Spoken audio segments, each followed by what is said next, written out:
Hola, esto es África 7 días, un programa semanal en el que analizamos la actualidad más destacada del continente africano. Mi nombre es Amal Ben Othman. Comenzamos con los titulares.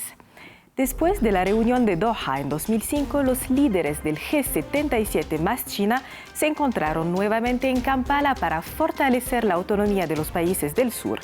¿Qué sucedió en este encuentro? Lo exploramos con nuestra enviada especial. Días de tensión en las Comoras. El 16 de enero, el presidente Azali Assoumani fue declarado ganador de las elecciones de este país ubicado al norte de Madagascar. Pero la oposición y observadores alegan irregularidades. Detallamos estas controversias en un momento. La Copa Africana de las Naciones en Abidjan, Costa de Marfil, lleva ya más de una semana. Equipos destacados y atmósfera del evento, nuestra enviada especial nos proporciona todos los detalles al cierre de este programa. Pero comencemos con la tercera cumbre del G77 más China que concluyó en Kampala. Los líderes de los países participantes anunciaron su intención de seguir trabajando en el fortalecimiento de la cooperación entre las naciones del sur global. Sin embargo, este año el tema predominante en las discusiones fue la situación de guerra en Gaza. Nuestra enviada especial, Mariam Kone, nos amplió sobre lo sucedido en esta cumbre. Durante la cumbre no se tomaron decisiones porque esa no era su vocación.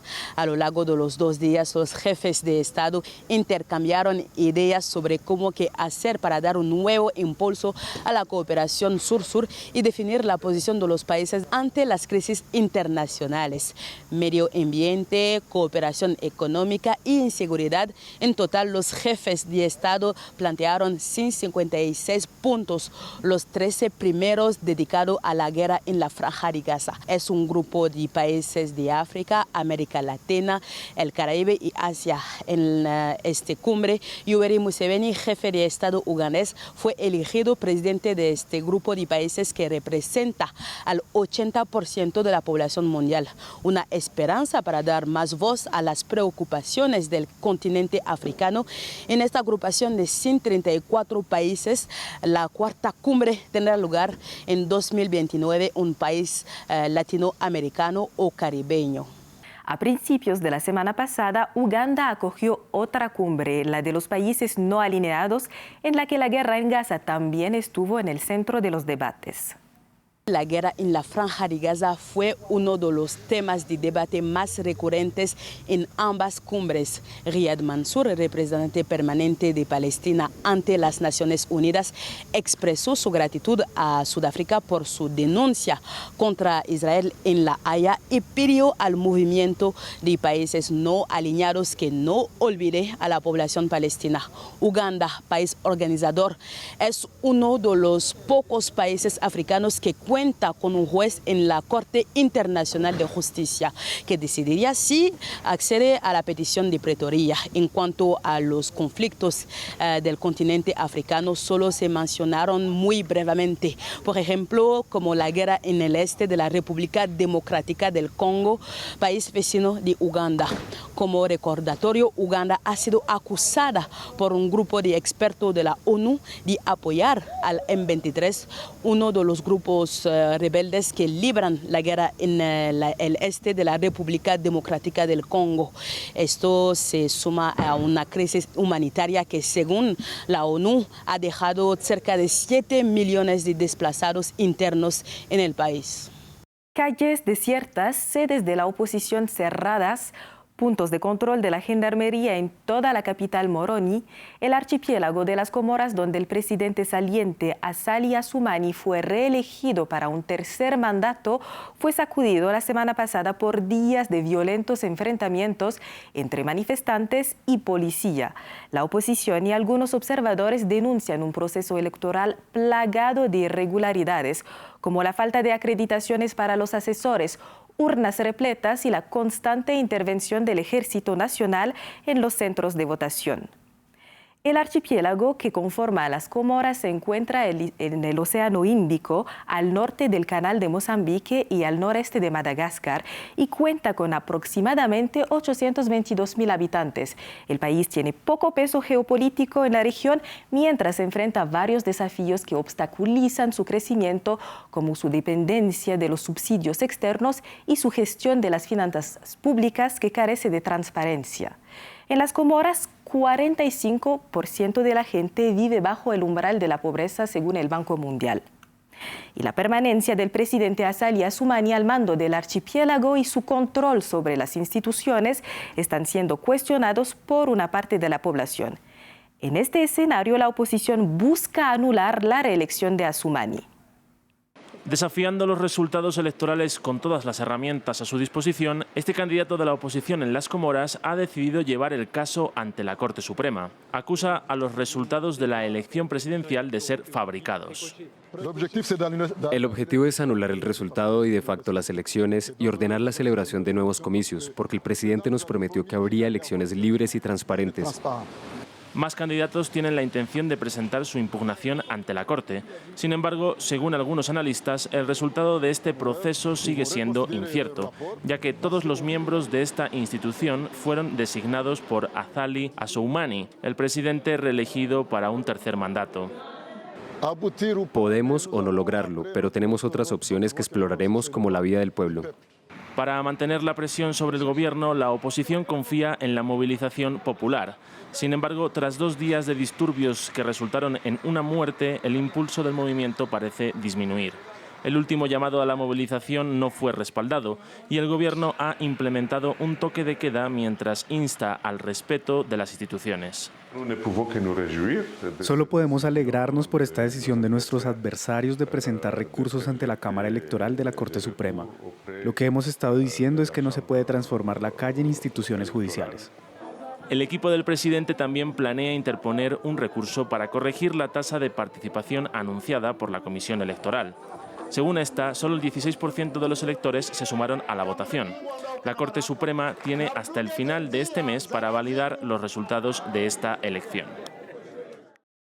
Pasemos ahora a la denuncia de genocidio presentada por Sudáfrica contra Israel ante la Corte Internacional de Justicia.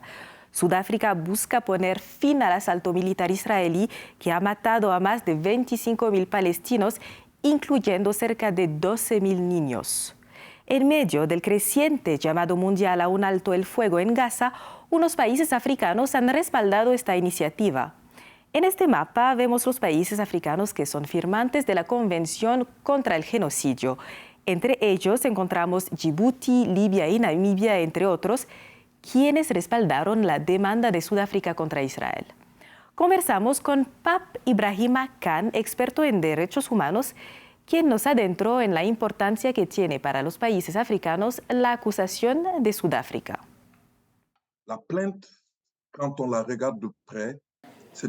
La queja, cuando se examina de cerca, es una especie de ofensiva memorial que el sur está lanzando contra el norte. Y esta ofensiva memorial no solo se refiere a la cuestión de la superioridad moral de Occidente en los crímenes de masas, sino que también implica cuestionar una memoria dominada por el Holocausto, que olvida otras memorias, como la colonización y la esclavitud. Y por lo tanto, esto no es realmente bien recibido por los estados africanos. Lo digo aún más porque uno de los países que fue el más ferviente partidario de Israel, que incluso le pidió a Israel si podía enviar a sus ciudadanos para reemplazar a los palestinos en los servicios y fábricas israelíes, hablo de Kenia. Kenia ha cambiado completamente de posición. Kenia hoy utiliza el número de muertos en Gaza, diciendo que no es aceptable. No podemos aceptar eso como seres humanos. Así que vemos que la lucha memorial de Sudáfrica comienza a ganar terreno. Nos estamos preparando para ir a una cumbre de la Unión Africana del 14 al 16 de febrero. Palestina siempre es la invitada de honor de los estados africanos durante su cumbre y verán cómo los estados africanos van a reaccionar oficialmente ante lo que está sucediendo actualmente en Gaza. Ahora pasamos a las noticias deportivas para hablar de la Copa Africana de Naciones que continúa en Costa de Marfil. Ya ha pasado más de una semana desde que comenzó la competición con sus sorpresas positivas y negativas y también algunas pequeñas controversias. Es el momento de hacer un balance de esta primera semana de la CAN con nuestra enviada especial Natalia Ruiz.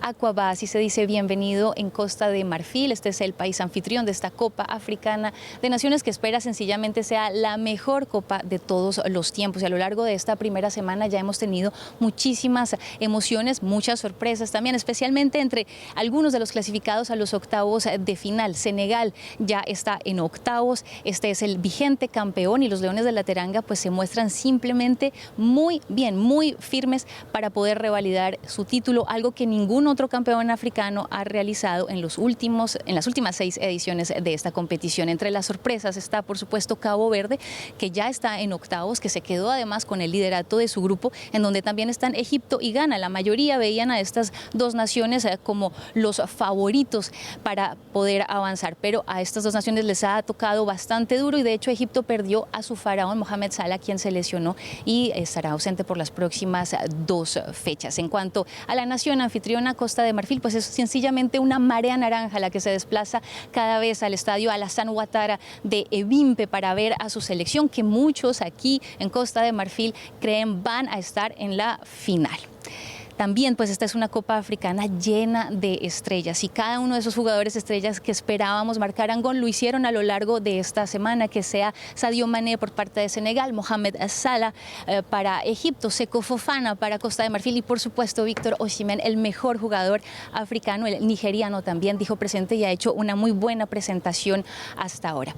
En términos del ambiente, pues se vive una fiesta aquí en Costa de Marfil, especialmente en el camino hacia los estadios. Ustedes saben, las hinchadas africanas siempre llenan de color, de música, vienen con sus tambores y danzas a alentar a sus selecciones. El único bache a lo largo de esta semana fue en cuanto a la boletería, con muchos estadios en donde se veían pues tribunas bastante vacías. Todo esto cuando se anunciaba que la mayoría de los partidos, pues la boletería ya se había vendido en su totalidad. Las personas tenían dificultad además para conseguir boletas en los puntos de venta. Sin embargo, tanto la CAF como el comité organizador se pusieron manos en el asunto para poder mejorar esto y hemos visto mejorías porque ya en los últimos días hemos visto ya las tribunas mucho más llenas en los estadios, que sea aquí en Abidjan como en Yamoussoukro y también en Bouaké.